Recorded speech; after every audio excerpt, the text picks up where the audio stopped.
Величайшее дело Фила Габба. Автор Эллис Паркер Батлер. Фила Габб, завернувшись в банный халат, подошел к двери комнаты, которая одновременно служила штаб-квартирой его бизнеса по клейке обоев и декорированию помещений, а также офисом его детективного агентства, и приоткрыл дверь на самую малость. Было еще раннее утро, но мистер Габб был человеком скромным и, опасаясь, как бы кто-нибудь не увидел его в столь скудном облачении, он сперва осторожно выглянул в щель, прежде чем стремительно выскочить в коридор и завладеть своим экземпляром утренней газеты «Ривербанк Дейли Игл». Заполучив все еще влажную газету, он вернулся на свою раскладушку и вольготно раскинулся на ней, чтобы с комфортом почитать. То было жаркое айовское утро. Дела шли настолько вяло, что, если бы мистер Габб ежедневно не доставал свой комплект из 8 разновидностей накладных усов и бороды и тщательно их не вычесывал, моль давно бы с аппетитом уничтожила их на досуге. Фила Габб раскрыл «Игл». Первые же слова, попавшиеся ему на глаза, заставили его мгновенно сесть на раскладушке. Наверху первой колонки первой страницы красовались заголовки. Таинственная смерть Хенри Смитса. Тело обнаружено лодочником в реке Миссисипи ранним утром этого дня. Подозревается насильственная смерть. Мистер Габб развернул газету и с предельно обостренным интересом принялся читать заметку под заголовками. Насильственная смерть означала реальную возможность вновь применить на практике предписания из курса 12 уроков. Пока эти знания были свежи в его памяти, детектив Габб погорел непреодолимым желанием взяться за расследование любой тайны, которую только мог преподнести Ривербанк. Вот что было написано в статье.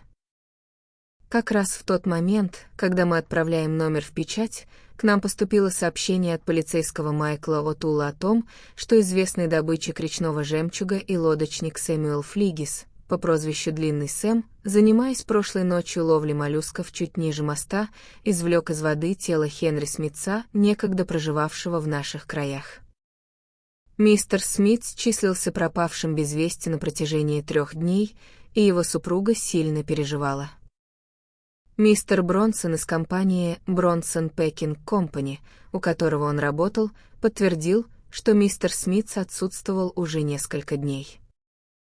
Тело было найдено зашитым в мешок. Есть веские подозрения на насильственную смерть. «Я полагаю, подозрения в насильственной смерти вполне обоснованы», — воскликнул Фила Габб, «если человека зашили в мешок и опустили в реку Миссисипи до самого летального исхода». Он прислонил газету к спинке раскладушки и продолжал читать, когда в его дверь кто-то постучал. Он тщательно запахнул банный халат и отворил дверь. На пороге стояла молодая женщина с заплаканными глазами. «Мистер Фила Габб?» — спросила она. «Простите, что тревожу вас столь ранним утром, мистер Габб, но я не сомкнула глаз всю ночь. Я пришла по делу, как говорится. У меня есть пара поручений к вам. Оклейка обоев или детективное расследование?» — осведомился Фила Габб. «И то, и другое», — ответила молодая женщина. «Меня зовут Смитс, Эмили Смитс. Мой муж. Мне уже известно о вашем горе, сударыня», — мягко произмолвил детектив-оболенщик. «Об этом многие знают», — вздохнула миссис Смитс. «Полагаю, об этом знает вообще весь город. Я уже сообщила полиции, чтобы они постарались отыскать Хенри, так что никакого секрету здесь нет. А теперь я хочу, чтобы вы, как только оденетесь, пришли ко мне и оклеили обоями мою спальню». Мистер Габб посмотрел на молодую женщину так, будто решил, что она помешалась рассудком под тяжестью выпавшего на ее долю несчастья. «А затем я хочу, чтобы вы нашли Хенри», — продолжила она, «потому что я слышала, будто вы мастерски преуспеваете по сыскной части. Мистер Габб внезапно осознал, что бедная женщина еще даже не подозревает о всей глубине постигшего ее несчастья. Он посмотрел на нее сверху вниз с жалостью в своих птичьих глазах. «Я знаю, вам покажется странным», — продолжала молодая женщина, «что я прошу вас сперва оклеить обоями спальню, когда мой муж пропал, но если он и ушел, то лишь потому, что я поступила как гадкая, упрямая дрянь. Мы в жизни с ним не ссорились, мистер Габб, пока я не выбрала обои для нашей спальни, а Хенри не сказал, что попугаи, райские птицы и тропические цветы размером с зонтик будут ужасно смотреться на нашей стене. Тогда я ляпнула, что у него нет ничего, кроме вульгарного немецкого вкуса, и он страшно разозлился. «Ну и ладно, делай по-своему», — сказал он, а я пошла и попросила мистера Скакса поклеить эти обои. И на следующий же день Хенри вообще не вернулся домой. Если бы я только знала, что Хенри примет это так близко к сердцу, мистер Габб, я бы предпочла оставить стены абсолютно голыми. Я плакала и плакала, а вчера вечером твердо решила, что во всем виновата сама, и что когда Хенри вернется домой, он увидит на стене приличные обои. Не скрою от вас, мистер Габб, когда обои оказались на стене, они выглядели еще кошмарнее, чем в рулоне. Это выглядело просто безумно. «Да, сударыня», — отозвался мистер Габб, — «так часто и бывает». Но, как бы то ни было, есть кое-что о Хенри, о чем вам следует узнать прямо сейчас. Молодая женщина на мгновение уставилась на мистера Габба широкими от испуга глазами, она сделалась белой, как ее блузка. «Хенри мертв!» Выкрикнула она и лишилась чувств, упав прямо в длинные, тощие руки мистера Габба. Мистер Габб, удерживая в руках безжизненное тело молодой женщины, испуганно огляделся по сторонам.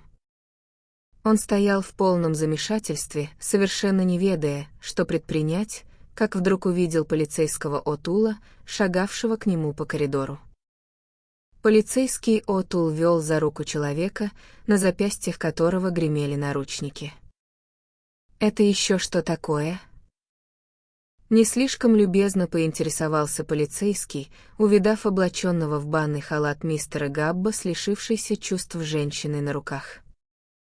«Я чрезвычайно рад вашему приходу», — произнес мистер Габб.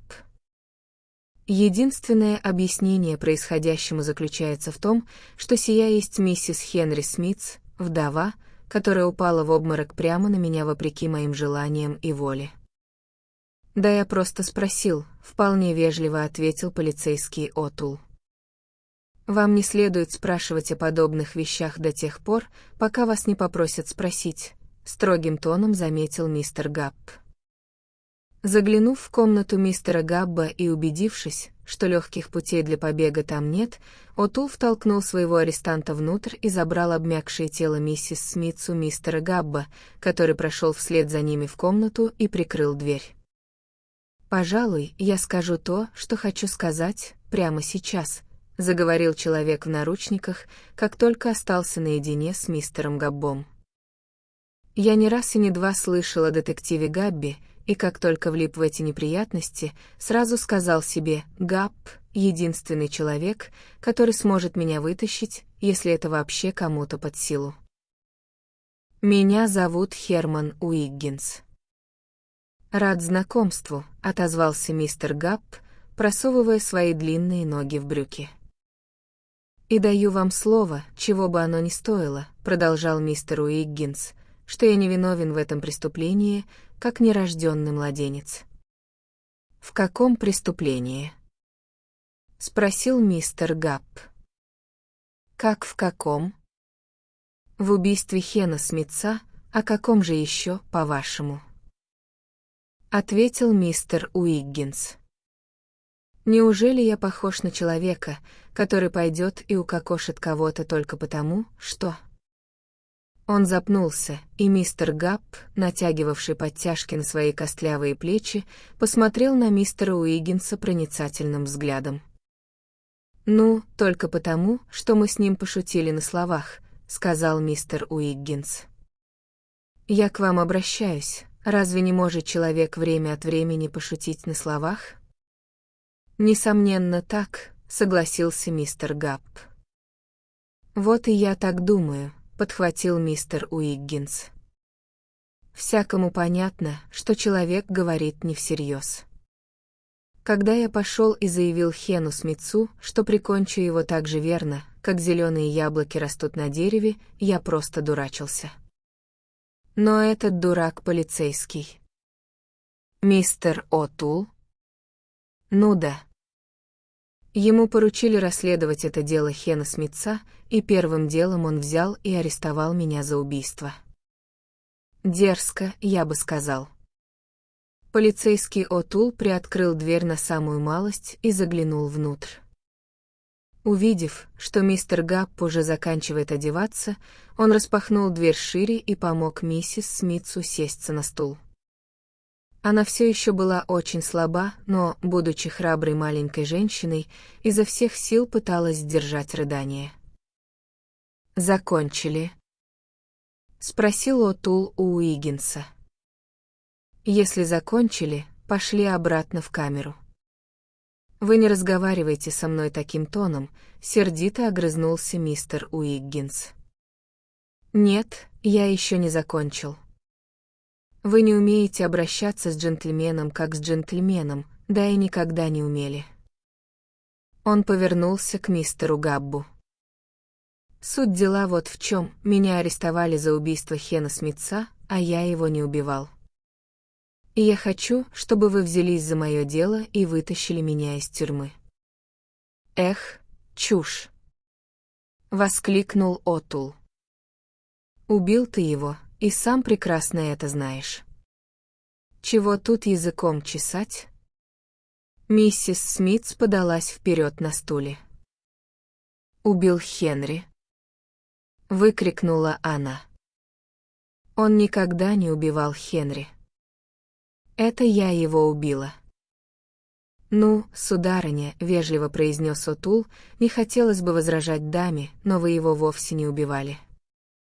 Его убил вот этот человек, и у меня есть против него улики. Я убила его». Снова закричала миссис Смитс. «Я свела его с ума и заставила лишить себя жизни». «Ничего подобного», — заявил О'Тул.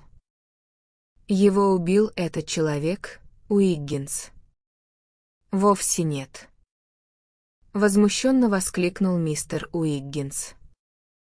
«Это сделал кто-то другой». Положение казалось безвыходным, поскольку каждый стоял на своем с абсолютной уверенностью. Мистер Гапп с сомнением переводил взгляд с одного на другого. «Ладно, ведите меня обратно в камеру», — сказал мистер Уиггинс. «Вы уж расследуйте это дело, мистер Гапп, я только за этим сюда и пришел. Возьметесь. Раскопаете правду, а?» «Я с величайшим удовольствием соглашусь сделать сие», — ответил мистер Гапп, на стандартных расчетных условиях. О'Тул увел своего арестанта. Несколько минут миссис Смит сидела молча, сжав руки и уставившись в пол. Затем она подняла глаза на мистера Габба.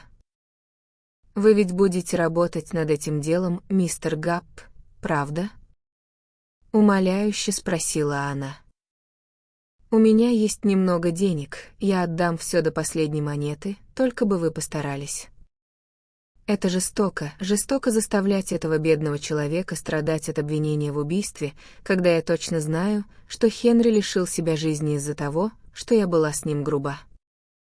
Вы сможете доказать, что он сам лишил себя жизни, что это моя вина? Вы сделаете это?»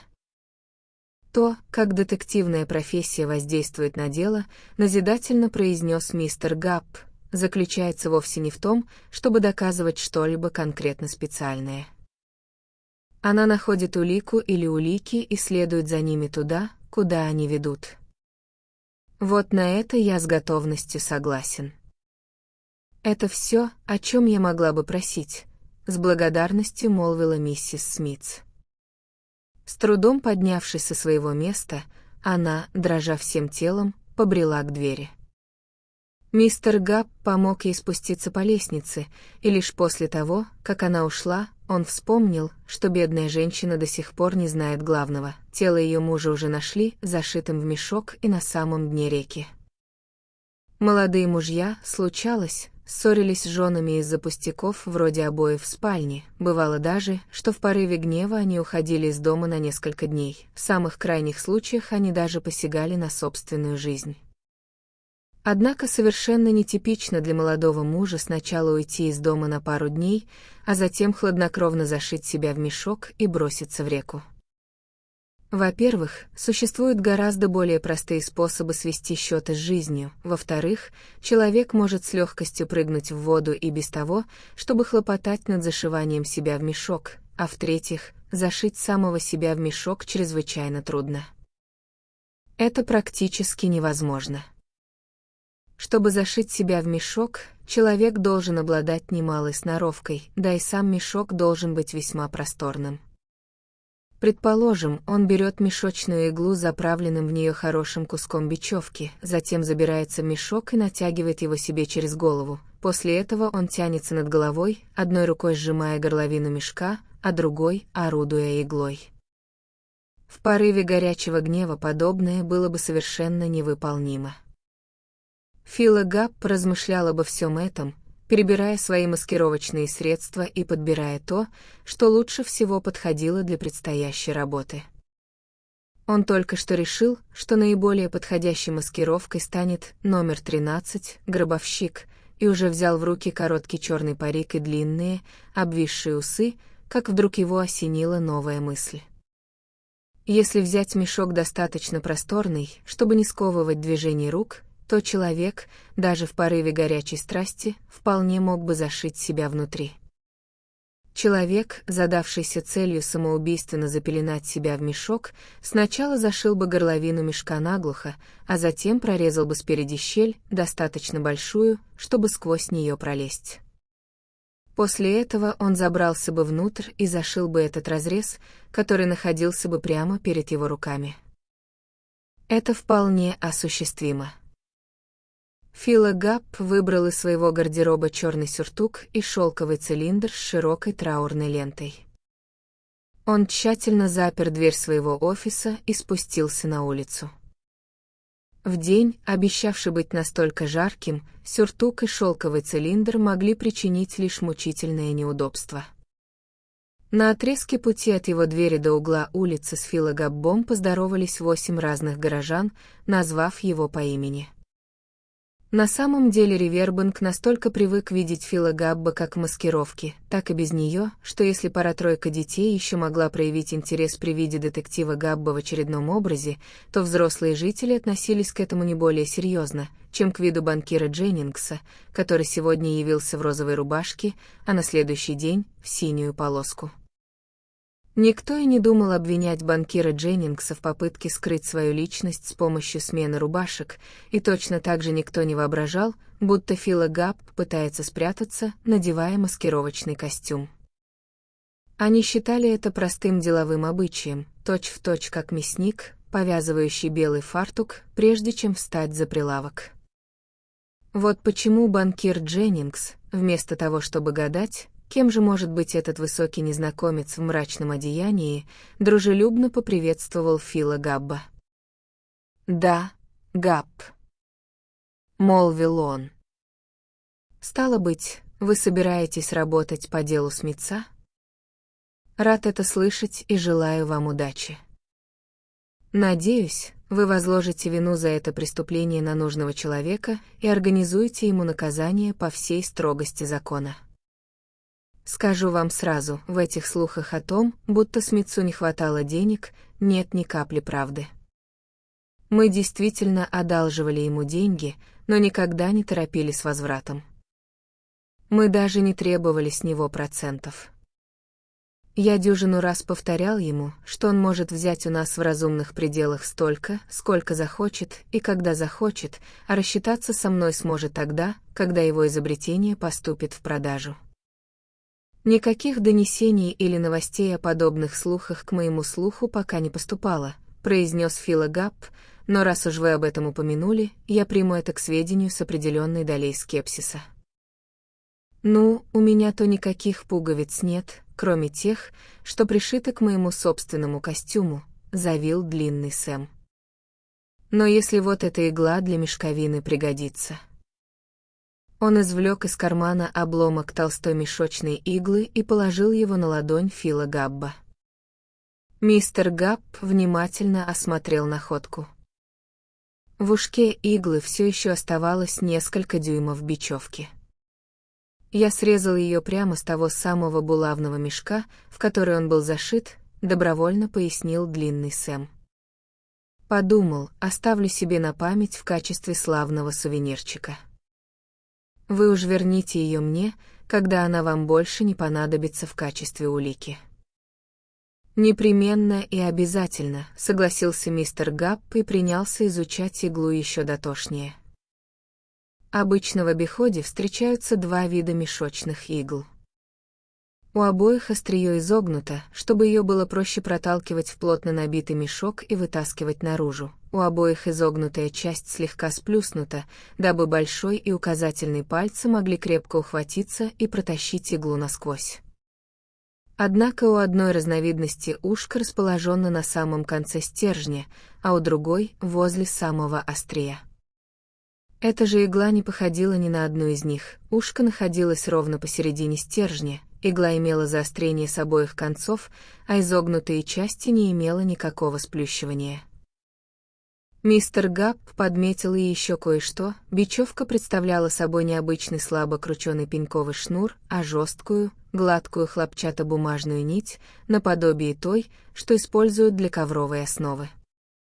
«Благодарю вас», — произнес мистер Габб. «А теперь я отправлюсь в иное место, дабы произвести расследование в более дальней степени. При этом совершенно не обязательно, чтобы абсолютно все сопровождали меня и дальше, если у них нет к тому истинного желания». Однако желание, судя по всему, было у всех.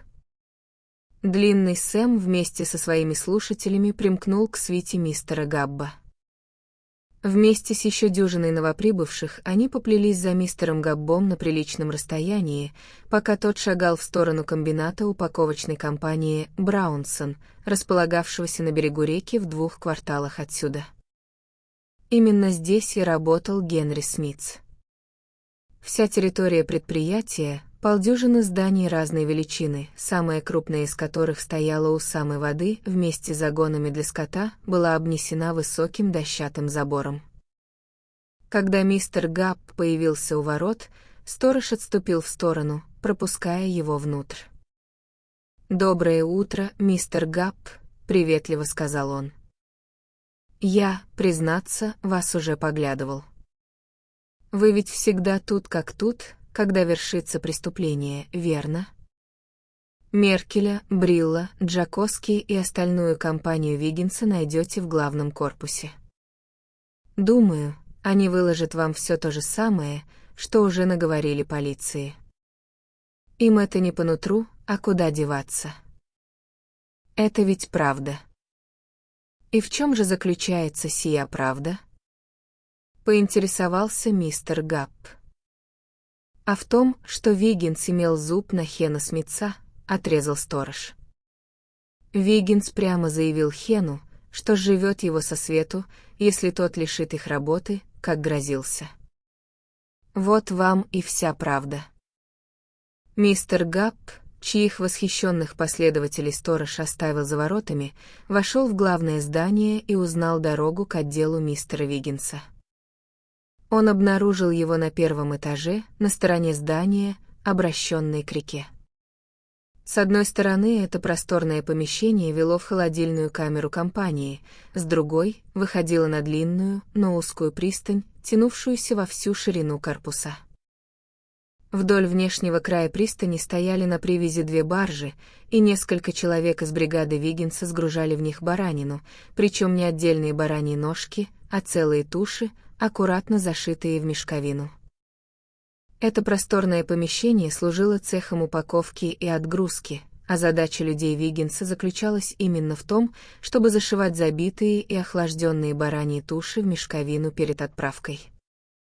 Кипы мешковины возвышались у одной из стен, пучки пеньковой бечевки, уже подготовленные для иглы, свисали с колышков, вбитых в стены и в подпиравшие потолок столбы. Соседство с холодильной камерой наполняло цех приятной прохладой. Мистер Гапп проницательно окинул помещение взглядом.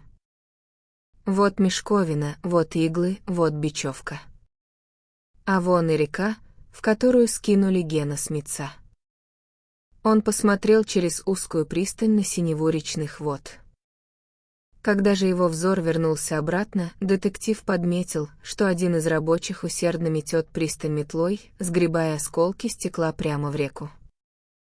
Пока рабочие в цехе с любопытством наблюдали за ним, мистер Гапп подобрал лоскут мешковины и сунул его в карман, обмотал вокруг пальца отрезок бечевки и отправил его туда же, затем осмотрел иглы, торчавшие в импровизированных игольницах, просверленных в стене отверстиях от бура, после чего вышел на пристань и поднял один из осколков стекла. «Улики», — глубокомысленно изрек он и перешел к допросу рабочих. Хотя те явственно проявляли неохоту, но все же честно признали, Виггинс не раз угрожал Гену Смитсу, он ненавидел Гена Смитса той лютой ненавистью, на какую способен лишь человек, находящийся под угрозой увольнения. Мистер Гапп выяснил, что Ген Смитс служил надсмотриком над всем зданием, эдакий автократ, чья работа, по словам людей Виггинса, отличалась непыльным характером. От него требовалось лишь следить, чтобы бригады выдавали в этом году больше продукции, чем в прошлом. Его девизом была «фиктивность», как они выразились, а эту самую «фиктивность» они душой не переносили. Свита мистера Габба дожидалась его у ворот, и ее участники оживленно спорили о том, чем же таким детектив занимался внутри. Едва он появился, разговоры тут же смолкли, и публика пристроилась следом, пока он шествовал от мясокомбината в сторону похоронного бюро мистера Холлуарти Бартмана на главной улице. Там, слившись с уже собравшейся кучкой любопытствующих, поклонники были вынуждены остаться снаружи, пока мистер Гапп входил в здание. Предстоявшая ему задача была неприятной, но совершенно необходимой. Ему требовалось посетить маленький морг на задворках заведения мистера Бартмана. Тело бедного Гена Смитса все еще не извлекли из оболочки, в которой его обнаружили, и именно к этой оболочке мистер Гапп приковал свое самое пристальное внимание. Мешок, дабы сохранить возможность опознания, не стали распарывать, а разрезали, так что ни один шов не пострадал. Мистеру Габбу хватило доли секунды, чтобы понять, Ген Смитс вовсе не был зашит в мешок. Его завернули в листовую мешковину, отрезной товар, выражаясь языком торговцев, причем мешковина эта оказалась абсолютно идентична той, что использовали мистер Виггинс и его люди. Это был не просто бесформенный кулек, а плотно облегающий саван, кокон из мешковины, туго стянутый вокруг тела, точно так же, как стягивают мешковину вокруг туши барана перед отправкой, подобно пеленанию египетской мумии. Для Гена Смитса было бы абсолютно немыслимо зашить самого себя в подобный кокон. Мало того, что ткань прижимала его руки по швам, так еще и полотнища перекрывали друг друга, а шов прокладывался снаружи. Это раз и навсегда перечеркивало теорию о самоубийстве. Вопрос заключался в другом: кто же убийца? Когда Фила Гапп отвернулся от смертного одра, в морг вошел гробовщик Бартман. «Толпа снаружи теряет всякое терпение, мистер Гапп», — произнес он своим елейным, гробовым голосом. «Дело близится к обеду, и они того и гляди ворвутся в мою приемную, чтобы выведать, что вам удалось прояснить. Я прямо-таки опасаюсь, как бы они не разбили мне витринные стекла, так сильно на них налегают. Не хочу вас торопить, но если бы вы вышли и сказали им, что убийца Виггинс, они бы спокойно разошлись. Впрочем, в виновности Виггинса и без того нет никаких сомнений, раз уж он сам признался, будто просил у кладовщика электрическую лампочку. «Какую еще лампочку?» — поинтересовался Фила Гапп. «Электрическую лампочку, которую мы нашли зашитой внутри мешковины, когда надрезали ее», — пояснил Бартман. «Собственно говоря, мы обнаружили ее прямо в руке Хена. О'Тул забрал ее в качестве улики, и, полагаю, она пришивает это убийство к Виггинсу без малейших сомнений. Кладовщик уверяет, что Виггинс получил ее именно у него». «И какие замечания изволит изрекать мистер Виггинс по данному поводу?» — спросил мистер Гапп. «Ни единого слова», — отрезал Бартман. Адвокат велел ему не разевать рта, вот он и молчит. «Вы только послушайте, что творится снаружи.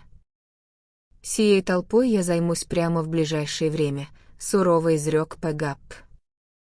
«Что бы мне хотелось выяснить сейчас, так это причину, по коей мистер Виггинс пошел на то, чтобы зашить электрическую лампочку вместе с трупом».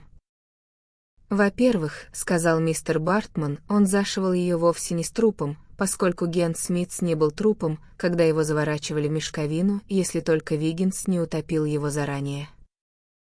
Ибо доктор Мортимер утверждает, что Ген Смитс скончался от утопления. А во-вторых, если вам приходится зашивать в мешковину живого человека, да еще и удерживать его в процессе, вы легко можете зашить вместе с ним все, что угодно. Мое соображение таково: Виггинс и кое-кто из его бригады навалились на Гена Смитса, сбили его с ног, и пока одни его держали, другие зашивали в мешковину. Я полагаю, Виггинс взял ту электрическую лампочку, чтобы заменить сгоревшую, но встретил Гена Смитса, у них завязалась перепалка, переросшая в сцепку. Ген Смитс сгоряча схватил лампочку, а тут подскочили остальные, зашили его в мешковину и сбросили в реку. Так что все, что от вас требуется, это выйти и объявить толпе, что дело рук Виггинса, а о его сообщниках вы сообщите, как только все проясните. И лучше бы вам сделать это до того, как они выбьют мне окна». Детектив Гапп повернулся и покинул морг. Едва он вышел из заведения гробовщика, толпа издала одобрительный возглас, однако мистер Гапп торопливым шагом направился прямо к тюрьме. Там он обнаружил полицейского О'Тула и устроил ему допрос касательно лампочки. О'Тул, гордый тем, что оказался в центре внимания столь внушительного и заинтригованного собрания сограждан, извлек лампочку из кармана и вручил ее мистеру Габбу, попутно пересказав во всех подробностях то, что уже сообщил мистер Бартман. Мистер Габб внимательно осмотрел лампочку. «Осмелюсь предположить», — изрек он, — «что мистер Виггинс просил у кладовщика новую лампочку взамен перегоревшей?» «Верно излагаете», — подтвердил О'Тул. «А в чем дело?» «А дело в том, что сия лампочка как раз и является перегоревшей», — заявил мистер Гапп. И это действительно было так. Внутренняя поверхность стеклянной колбы слегка потемнела, а угольная нить накаливания оказалась разорвана. О'Тул взял лампочку и с удивлением уставился на нее. «Спятишь тут, правда?» — вымолвил он. Разуму, неискушенному в детективном деле, сие действительно может показаться странным, отчеканил мистер Гапп. Однако для ума детективного не существует ничего странного. «Да нет, если подумать, не так уж это и странно», — возразил О'Тул. «Ведь схватил ли Ген Смитс лампочку до того, как Виггинс успел поменять новую на старую, или уже после, разница, если порассуждать, не такая уж и большая». «Для ума детективного», — назидательно произнес мистер Гапп, «разница заключается в том, что сия вовсе не та лампочка, о коей вы помыслили. А следовательно и как следствие, это не та лампочка, которую мистер Виггинс получил у кладовщика». Мистер Гапп отправился в путь. Толпа последовала за ним. Он не побежал сразу же на поиски той самой, первой лампочки. Первым делом детектив вернулся к себе в комнату, где сменил маскировку гробовщика на образ номер 6, рабочего в синей суконной рубахе и с длинной коричневой бородой. Лишь после этого он возглавил шествие обратно к мясокомбинату. Толпу снова оставили дожидаться у ворот, однако П. Габб беспрепятственно прошел внутрь. Он застал кладовщика за обедом из жестяного сундучка. Тот оказался более чем рад поговорить. «Дело было так», — начал кладовщик.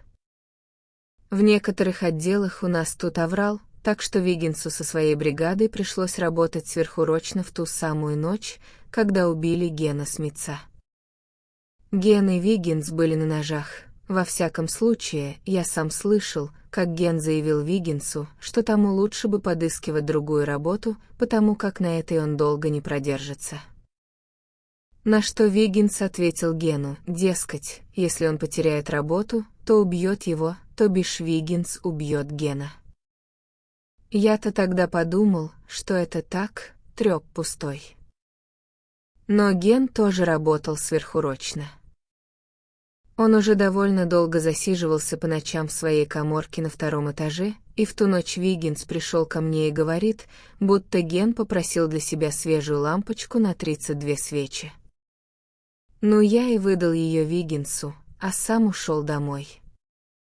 А уж потом выяснилось, что Виггинс зашил эту лампочку вместе с Геном. Позвольте узнать, а не найдется ли у вас на складе мешочных игл наподобие вот этой? Поинтересовался П. Габб, извлекая иглу, переданную ему длинным Сэмом. Кладовщик взял иглу и внимательно ее осмотрел.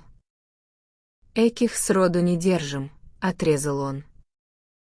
«А что, если...» — протянул Фила Габб, «если лампочка, зашитая в мешковину вместе с Генри Смитсом, не была новой, и если мистер Виггинс действительно отдал новую лампочку Генри, и если Генри поменял новую лампочку на старую, то где именно он мог совершить сию замену?» «Да в своей каморке, где он вечно ковырялся со своей махиной», — ответил кладовщик. «Не мог бы я иметь удовольствие на некоторое мгновение времени взглянуть в сию комнату?» — спросил мистер Габб. Кладовщик поднялся, убрал остатки трапезы обратно в сундучок и повел его вверх по лестнице. Он отпер дверь комнаты, служившей Генри Смитсу мастерской, и П. Габб шагнул внутрь. В помещении царил некоторый беспорядок, впрочем, вполне обычный для любой мастерской, за исключением пары деталей. Громоздкий агрегат, то самое изобретение, над которым трудился Генри Смитс, стоял точно в таком виде, в каком его оставил убитый. Все рычаги, колеса, плечи и шестерни были целы. На полу лежал опрокинутый стул. Возле машины на ролике висел рулон мешковины. Подняв взор к потолку, мистер Габб заметил светильник, в котором сияла чистая, новенькая лампочка на 32 свечи. А вместо второй лампочки в соседнее гнездо был вставлен штекер, от которого шел изолированный провод, очевидно, подававший питание на небольшой мотор и привод изобретения. Кладовщик подал голос первым. «Го!» — воскликнул он. А окно-то кто-то выставил. И это было правдой. Кто-то не просто разбил стекло, а выбил все стекла вместе с рамой. Однако мистера Габба это ничуть не заинтриговало. Он смотрел во все глаза на электрическую лампочку и размышлял о занятии 6 из части 2 своего учебного курса «Дактилоскопия», как опознать человека по отпечаткам пальцев, с общими замечаниями о системе Бертильона. Он осмотрелся в поисках способа дотянуться до лампочки под потолком. Его взгляд упал на поверженный стул. Если поднять стул, встать одной ногой на станину машины Генри Смитса, а другой — на спинку стула, до лампочки вполне можно было достать. Детектив поднял стул и встал на сиденье.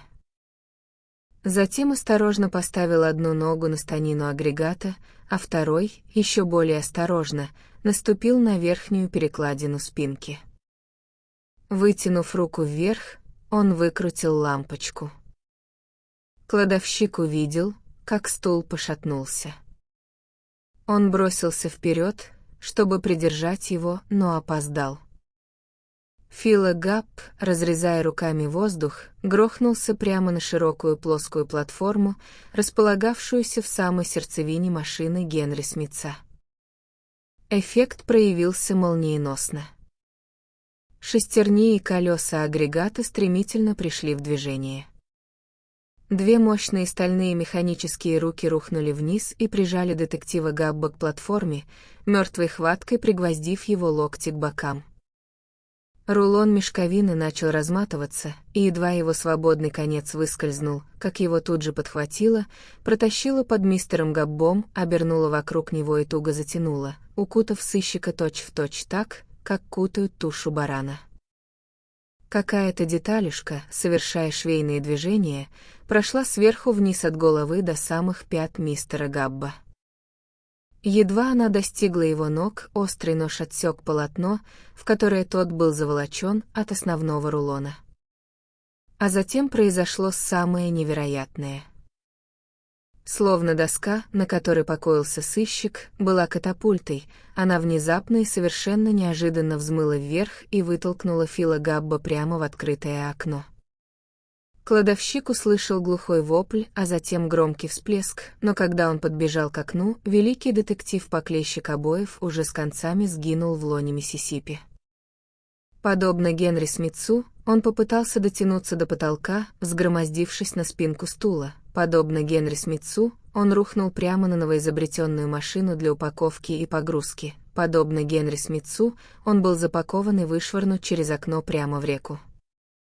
Но, в отличие от Генри Смитса, он не оказался зашит в мешковину, по той простой причине, что в кармане у Фила Габба лежала та самая челночная игла с двойным острием.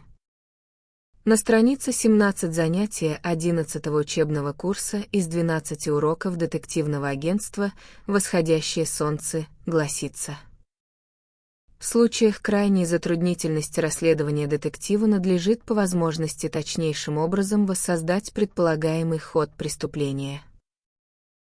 Мистер Фила Габб именно так и поступил. А заодно доказал, что человек вполне может оказаться зашит в мешок и утоплен в реке без всякого злонамеренного самоубийства или чьей-либо злой воли.